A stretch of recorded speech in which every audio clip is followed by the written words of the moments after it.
imunostimulan. Bisa juga karena memang fasilitas risetnya hanya sampai di situ. Belum sampai diataskan sebagai antiviral. Dan saya yakin bahwa herbal Indonesia bisa diataskan sebagai antiviral. Nah, kami motong di situ. Jadi kami menggunakan preclinical study, jadi dengan hewan, kemudian bahan alami, terus diinfeksi dengan virus. Nah, kemudian nanti viral load-nya, kemudian apa istilahnya imun responnya dan sebagainya itu kita analisis. Kalau misalkan virus viral load-nya itu bisa 0 atau turun, maka kita balik ke belakang. Bahan ini nanti in vitro, farmasi, kemudian macam-macam itu kita harus. Kalau dari segi saya sih Prof, kalau herbal itu bukan obat ya Prof ya, tapi ajuvan sebenarnya. Nah itu berarti kan seperti yang Prof bilang betul, itu kalau misalnya pengen jadikan obat harus single compound gitu. Nah kalau yang itu kan kita tidak tahu.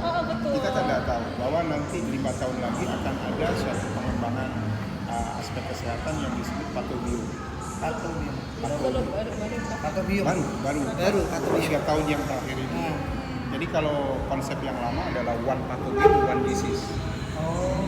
Jadi single compound itu ya cocok untuk konsep one pathogen, one disease. Jadi langsung ke target ya Prof? Iya, target. Jadi one pathogen, one disease. Ya, jadi kalau misalkan patogennya sekarang corona, maka dicari ekstraknya adalah yang untuk corona. Tidak mempertimbangkan yang lain. Tapi kendalanya di kami di herbal medicine mungkin ini Prof, kalau misalnya pengujiannya itu belum mumpuni Prof. Saya kan COVID-19 itu harus ada uji kitnya apa, terus itunya belum kita baru. Iya, itu begini, kalau itu dirunut dari belakang itu lama dan mahal. Nah, lebih baik kita sambung pada di depan, kemudian kalau memang bagus dia turun. Nah, jadi ini yang saya teruskan one pathogen one disease itu memang konsep harus diekstrak itu karena one pathogen. Nah, sekarang one pathogen one disease. Jadi orang yang terinfeksi katakan COVID itu tidak mungkin virusnya sendirian datang. Iya, betul. Pasti ada satu komponen dari komponen yang lain, yang mikroorganisme yang lain yang tidak menjadi perhatian oleh teman-teman di medis. Nah, itu bisa sebagai sinergis atau bisa menghambat mikroorganisme. Nah, herbal medicine, bahan alami itu bisa mengcover semua. Jadi sekaligus diobati, sekaligus pada bahan patogen. Jadi oleh karena itu sebetulnya terus terang konsep bahan alami itu akan menjadi lebih baik kalau misalkan kita memang konsisten terhadap ini. Karena teman-teman yang di luar negeri itu kan sedikit sumber bahan alami. Sumber alamnya kan paling banyak di Indonesia. Di daerah tropis, Pak. Eksplornya dari mikro. Betul, mereka akan mengambil yang single compound itu di sini itu dibawa ke sana. Tapi sekarang sudah mulai berubah. Makanya dia pasti akan berlomba-lomba mencari bibit dari sini. Nah, itu yang harus kita tangkap. Jadi konsep di farmasi maupun konsep di kesehatan harus menuju ke patogen. Jadi kalau ada orang sakit Pak, sputum itu penting. Bukan diagnostik ini. Kalau diagnostik ini adalah sekedar untuk identifikasi bahwa virusnya apa. Tapi harusnya di sputum itu perlu diidentifikasi yang lain. Oleh karena itu memerlukan new generation sequencing yes. Kita sekarang kan sudah ada namanya Minayon. Segini alatnya, sequencingnya, tapi dia bisa membaca lebih dari 150 juta nukleotida. Nah, itu nanti akan berkembang. Jadi harusnya produk-produk itu sudah mulai ke sana. Multiple compound itu multiple compound. Iya. Jadi bukan hanya single. Jadi konsep yang single itu barangkali nanti akan khusus kepada misalkan cancer, misalnya kepada target. Ini sudah tantangan. Jadi saya melihat ini berkah corona ini dengan mengangkat herbal dan alam kita. Luar biasa. Tapi di tengah seperti ini, seperti saya jadinya sebenarnya nggak takut sih. Ada gairah untuk ngembangin riset ya. Ini apa ya? Kayaknya saya harus berperan atau kolaborasi secara dunia gitu. Karena kita punya punya visi dan misi kita. Jadi sebenarnya kalau dari 45.000 tumbuhan obat yang ada di dunia, 33 ribunya itu ada di Indonesia, tumbuh di Indonesia. Jadi harusnya kita ini sudah nggak jadi follower lagi, tapi pionir lagi. Nah mungkin dengan bantuan Prof sebagai ahli virus tuh di Indonesia. Jadi dulu gini, saya mengundang teman-teman farmasi karena keterbatasan itu. Saya bukan meremehkan, tapi pasti bahasanya itu imunostimulan semua. Betul. Karena kita juga mungkin terbatas skupnya Prof ya. Jadi harus kolaborasi itu Nah, Prof. itu makanya saya tantang karena kami berasal dari virus. Nah, karena kami mengkampanyekan pon-pon, dipikir saya ahli herbal. Iya, makanya orang langsung kayak teman saya ini, kamu Padahal dari Prof sini. meneliti bukan di situ, Bukan di tapi situ, karena virusnya kan. jadi Cocoknya di sini. Jadi masyarakat itu mau menghadapi corona ini apa senjatanya? Iya. Saya kasih alternatif. Ini loh, pon-pon. Pon. Apa isinya pon-pon? Itu tanya sama mereka. Udah begitu ada rumah kulit cuma kayak nggak percaya karena apa? Masyarakat Indonesia tuh udah terbiasa Udah obat. biasa saya. Iya. Terbiasa Itu. obat ya, Betul. bukan terbiasa ajuvan. Ajuvan. Ya, Jadi dan herbal. itu gengsinya diturun kan gitu. Jadi kayak semuanya orang itu udah have, terus kemudian minumnya apa? Kurkuma, aduh kayaknya nggak level nih. Iya. Tadi malam kan saya di hitam putih. Disuruh meracik. Ini apa jahe berapa, ini berapa. Saya bilang, saya bukan ahli. Salah dia ya. Salah, iya. Menurut dia salah. Ahlinya virus. Iya, Ini virus iya. apa? Bahasa itu ya. Ini saya bilang, kalau nang diiriskan saya nggak bisa.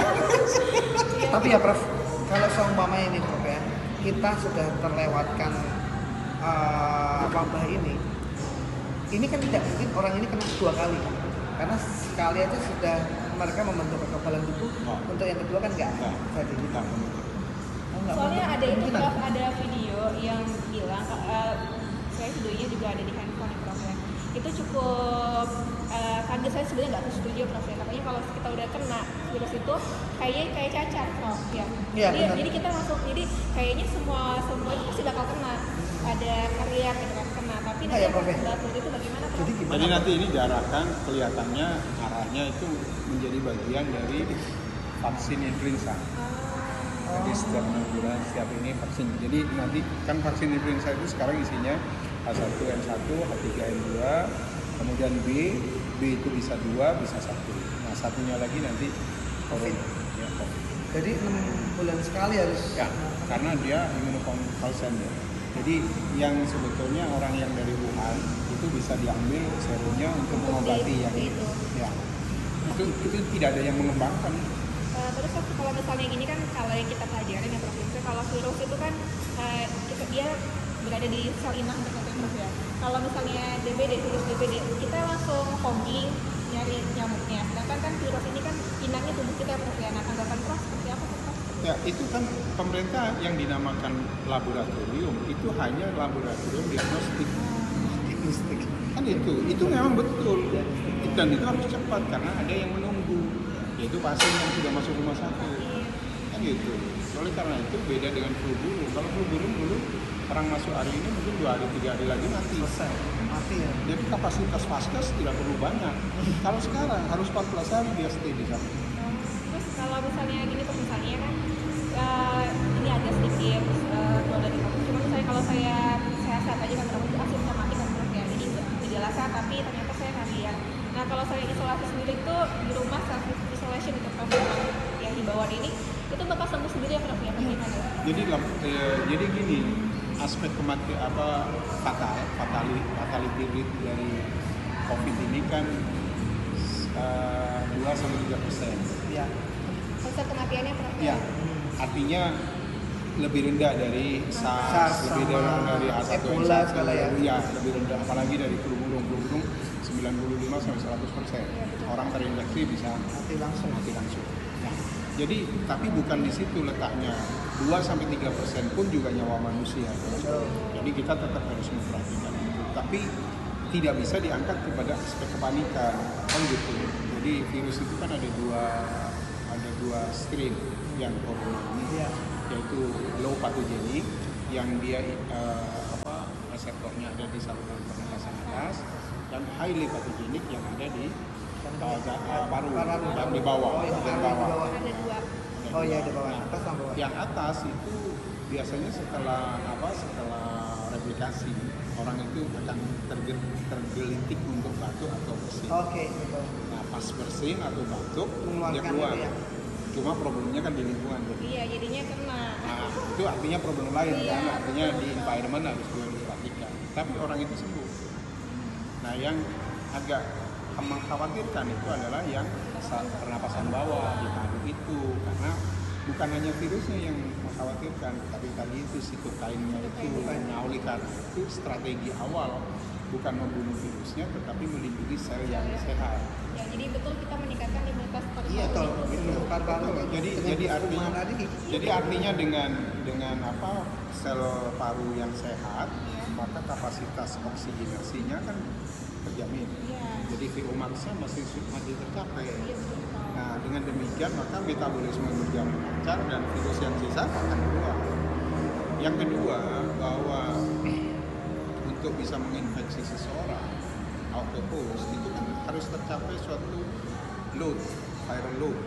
Jadi viral load itu kalau yang umum itu adalah 10 pangkat 5 sampai 10 pangkat 7. Jadi kalau virus itu belum tercapai di situ, gejala klinis nggak akan muncul. Jadi himbauan di rumah tetap di rumah ya, Prof, ya, Bapak ya. Iya, Maksudnya tetap. Jangan ke puncak ya, Prof. Iya, jadi kalau memang ke puncak tidak bisa ditahan, ya sudah nggak usah membuat peraturan di rumah. Oh gitu. Jadi supaya tidak ada alasan bahwa itu libur yang disengaja oleh pemerintah. Iya, betul. Harusnya di pin ya, Prof ya. Hah? Jadi Mendagri harus cek itu. Harus cek. Orang-orangnya pada berkeliaran kayak gitu. Sudah ada laporan begini ya dievaluasi. Anak sekolah ke Kan mall gitu. enggak takutnya. Karena dia- mereka akan mempunyai kebebasan berpendapat di sini. Kalau di sekolah masih bisa dikendalikan, Pak. Di lingkungan sekolah. Sekarang enggak. Jadi dengan viral load yang 10 pangkat 5 sampai 10 pangkat 7 belum tercapai, itu gejala klinis nggak akan muncul. Jadi kayak asimptomatik dong. Prof. Asimptomatik. Jadi kayak bisa jadi saya udah yang karier ya, Prof. Ya. Tapi saya sehat-sehat aja, Prof. Sehat-sehat saja. Dan bisa turun. Bisa turun jumlah viral itu. Tapi bisa juga naik tergantung pada situasi lingkungan di sel. Kalau dia naik karena memang faktor-faktor yang terjadi memang memungkinkan, maka orang itu sakit. Tapi kalau dia turun, ya hanya sebagai carrier. Tapi kalau misalnya saya ketemu sama yang imunnya tidak kuat seperti saya malah menularkan ya, Prof. Menularkan sebagai Iya, faktor berbahaya. carrier. Jadi Iya. makanya Carrier itu yang carrier berbahaya. Jadi sebetulnya selain identifikasi untuk diagnostik, harusnya mapping di komunitas-komunitas. Jadi misalkan komunitas wartawan yang sering ketemu, Lagi wawancara itu ada berapa persen sebetulnya wartawan itu membawa virus. Kemudian di mana lagi komunitas pegawai pabrik buruh misalkan gitu. Itu di pabrik misalkan di swab dengan pooling aja. Jadi swab pooling, jadi 3 orang jadi 1, 3 orang jadi 1, 3 orang diuji cepat. Nah berarti kalau ada positif, berarti semua loss di sini ada yang sakit. Saya selalu bilang, wah gini Pak, orang Surabaya aja berani melawan penjajah. Di Surabaya. Kan gitu, atau orang Indonesia bisa mengusir penjajah. Kok kita takut sama apa? sama yang makhluk kecil, Prof.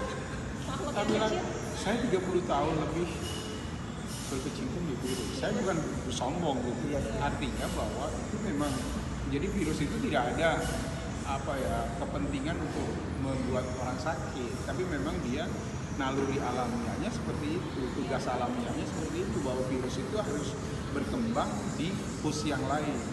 Kan Termasuk gitu. kita inangnya Termasuk ini. kita. Jadi kuncinya apa kalau saya memberi pada mahasiswa? Kalau ada nyamuk nempel, ikhlaskan dulu sampai dia kenyang. Habis seperti ini. Habis itu diteriuk. Mati sendiri nih. Menarik banget. Oke. Thank you banget. Gitu ya. Cukup ya. Salam sehat buat semuanya ya. Terima kasih. Ya, terima kasih.